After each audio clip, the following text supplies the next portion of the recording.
Poppy trees.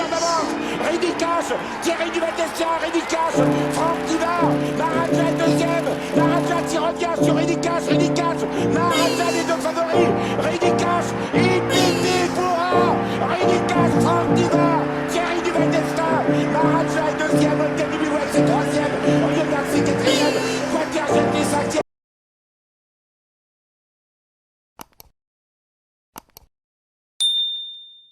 Et bonjour à tous les amis, on se retrouve pour le quintet de Longchamp. On retrouve les galopeurs, prix de Longchamp, sur une distance de 2400 mètres, corde à droite, grande piste, terrain probablement très souple à lourd, lisse à 28 mètres. Un quintet de 3 ans, 14 partants, mâle, femelle, hongre, encore un quintet bien ouvert. On démarre de suite les bases de jeu. Alors ma gagnante sera le numéro 9, Sunflower, qui a déjà réussi dans les quintets, 1900 mètres PSF, qui n'est pas sa surface de prédilection. S'est essayé pour la première fois en terrain lourd sur Longchamp dernièrement, battant Rajaluna qui venait de faire l'arrivée de quintet. La ligne est bonne, débute sur 2400 mètres. C'est une jument qu'on a vue sur 2000 mètres, corde 4, mais je me dis 400 mètres, je pense que ça peut le faire, elle peut gagner.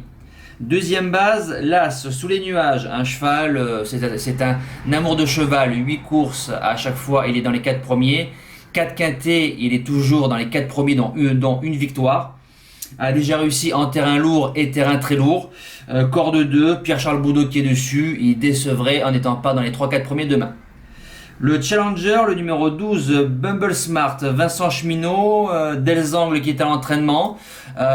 C'est une jument qui fait toutes ses courses, 4 courses toujours dans les 3 premiers, faisant bonne deuxième en terrain lourd au Putois. Débute sur Longchamp, 2400 mètres c'est sa distance. Débute dans les quintets, je pense que ça peut créer la surprise, surtout que Michael Delzangle est en forme.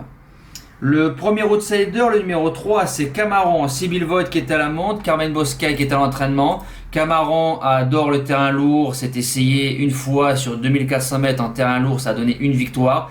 A échoué pour son premier quintet, 3 sur 3, corde à droite, mais le terrain lourd va beaucoup l'avantager, je le reprends en confiance.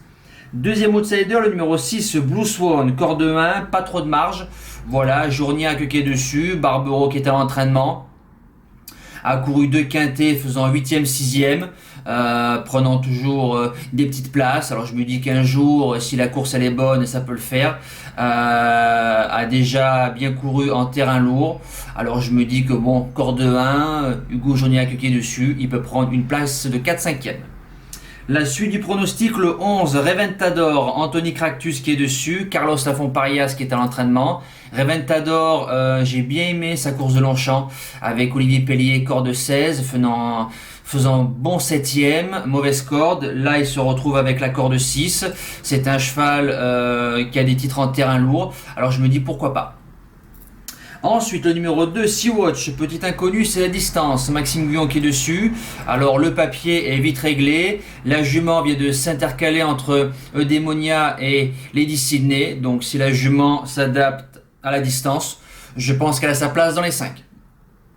Et je termine avec le 13, Royal Ghost, Yoritz Mendizabal, Foissier qui est à l'entraînement, qui fait le déplacement. Royal Ghost vient de battre 2 chevaux que j'ai mis devant eux sur l'hippodrome de Longchamp, faisant bon 5e, battant Blue Swan et Reventador. Alors je me dis pourquoi pas, lui aussi a sa chance pour une belle place. En cas de non partant, le 10, Sébille, Julien Auger-Ferland.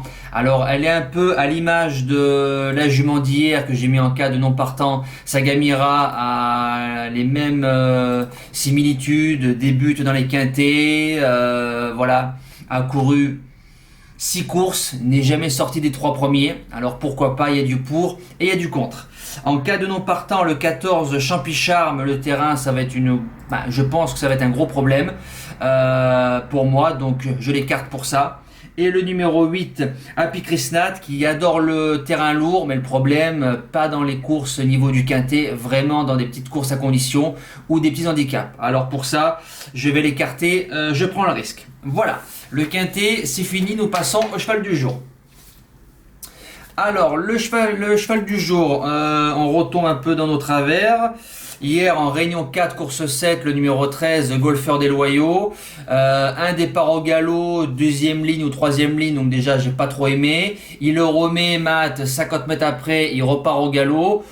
Peut-être que mieux de le laisser dans le deuxième wagon, tranquille, respirer. Bon, il a pris l'option du wagon de 3 en suivant Ghost. Il a fait tout à 3, il est venu. Il a quasiment jamais respiré et entrée de ligne droite. Matt qui pose les mains. Donc je pense qu'il va être à reprendre parce que la course est quand même mauvaise, mais je pense qu'il vaut mieux que ça. Nous espérons d'Orgos de Guèze nous relancer la série. Et pour jeudi 29 octobre, au Croisé-la-Roche, en réunion 4, course 4, le numéro 6, Carioca, 5 gagnants, 20 placés. Il est déféré des 4 pour l'occasion. C'est un fils de Jacques, c'est Thomas Lévesque qui est dessus. Pierre Lévesque qui est à l'entraînement.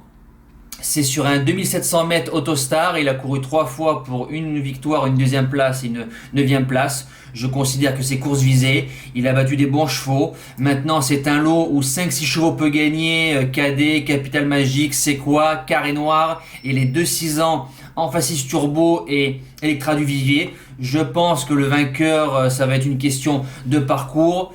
Numéro 6, il va démarrer, se placer à la corde, c'est son truc. Et je pense que dans la ligne droite, il va mettre son cœur sur la piste. J'espère jouer les 3 premières places et pourquoi pas la victoire. Voilà, nous les amis, c'est terminé. On se donne rendez-vous demain pour une toute nouvelle vidéo. Merci à tous. Ciao! Tell me pretty lies, look me in the face. Tell me that you love me, even if it's fake.